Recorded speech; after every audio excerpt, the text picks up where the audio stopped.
Hello family, today I'm going to show you a simple, easy technique that you could use to help with entries when getting into this market for a buy sell. So without further ado, let's go ahead and get started. I'm on gold on a daily time frame. We're going to be in replay mode today because in order to get better, you have to backtest. I'm going to drop this line anywhere on the chart. So we're going to be right here today.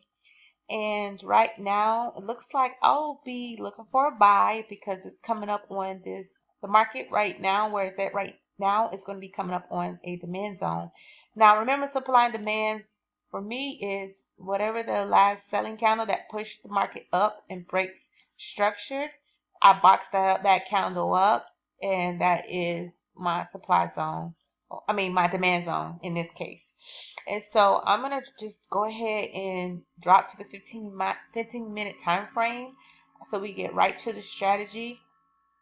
And just as always, you still want to do your top down analysis, things of that nature. Now with this technique, what you're going to do is simply draw a trend line. So the rules for a trend line is a valid trend line is when you're able to make 2 points.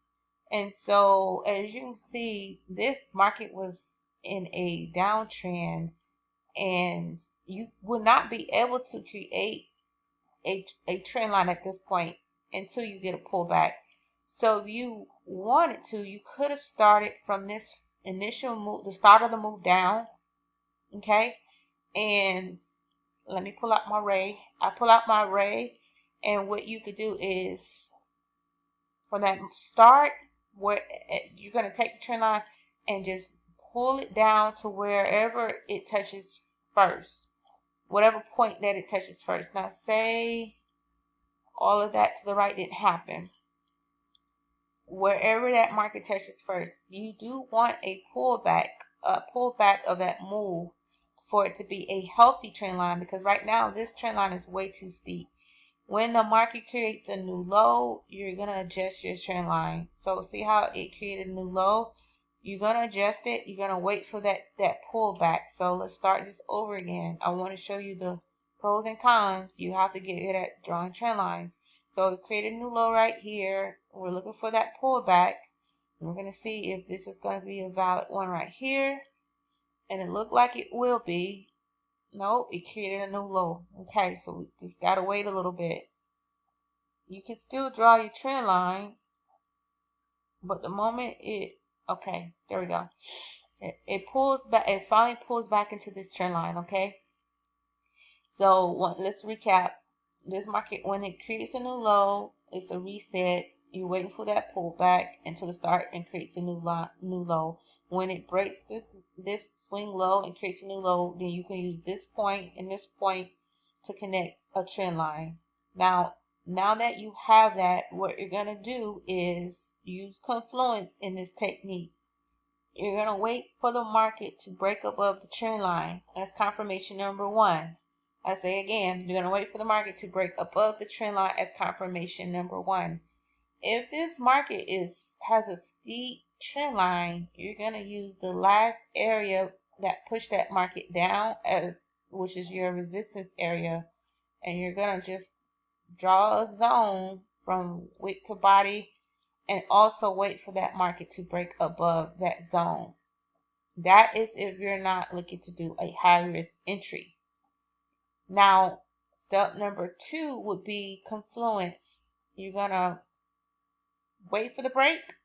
Look at your divergence indicator. So this is what I have at the bottom. This is my divergence indicator, and I'm going to confirm that we have divergence. As you can see, the chart is in a downtrend, but now my indicator is showing right here that the market is moving in the opposite direction. When the market moves in the opposite direction, well, when the indicator moves in the opposite direction of what's going on in the market, on your charts, that's divergence. Okay, so we do have divergence. We do have a break in the trend line. My last confirmation is my 50 moving average. Now this is still pretty steep, but what you want to see is this moving average slope up. So In order to do that, you're going to wait for it to break above that resistance area. You're going to wait for the market to break above the resistance area because this market could very well much continue downwards, okay? And as you can see, the moving average is starting to level out, okay, which is good. The market broke above that resistance area. You do have a rally of buyers. Now, to get into this trade, we see an inverted head and shoulder. You could have easily taken this trade at the break of the trend line as a high risk trade or a test trade. Or once it breaks above, you're going to take your fibs. You're going to take your fibs. Okay, wait for that pullback, which is that first selling candle. Well, not really, is when the market starts to turn around. So hopefully it does and gives you a retest. Okay, in this case, it looks like this market's going to take off.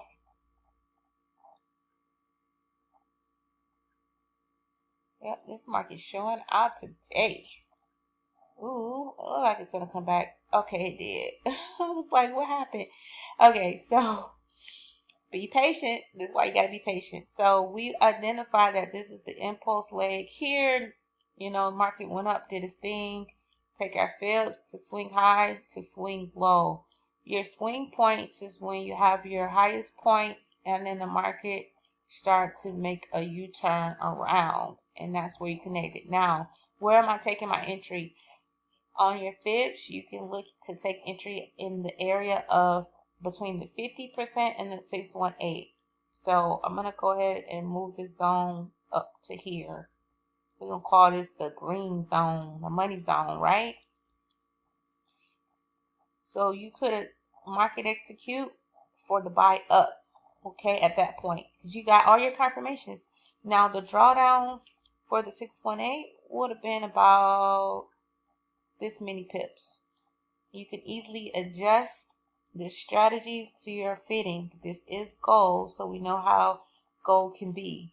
Some of the slower pairs, it might not be as wicky. All right, and then where's your TP? Well, you can take profit at the previous high of the move, or if you were in the market early on when this trend line had broke, you could have took it at the 618 of that move down. So from swing high to swing low, I'm in this trade right here at this point. I could TP at the 618. Okay, I always typically TP at the 618 if the market breaks above and closes above the 236. I usually use a zone. Okay, and that's how you could have gotten in and out of that market until you got some other confirmations that you could stay in a little bit longer. Or let's go ahead and show you what it looks like to sell this market down. Now I'm going to go ahead and hop on to the 1 hour time frame.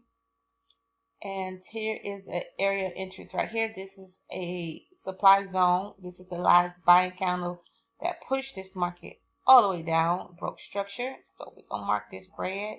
Definitely had a rally of selling candles. It tapped into the zone. We're going to see if we can get it to come back a little bit more deeper into that zone. So,